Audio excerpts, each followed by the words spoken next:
குழந்தையோட போராட்டத்துல ஈடுபட்ட பெண்ணை தரன்னு இழுத்துட்டு போயிட்டு வாகனத்துல ஏத்தின போலீசார்.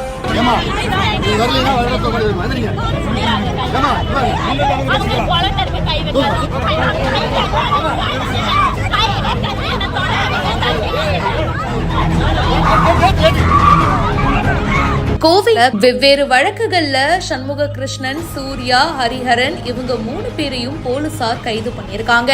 கைது செய்யப்பட்ட 3 பேரையும் பாத்தீங்கன்னா கடந்த சில நாட்களுக்கு முன்னாடி பிணையில வெளிவந்திருக்காங்க.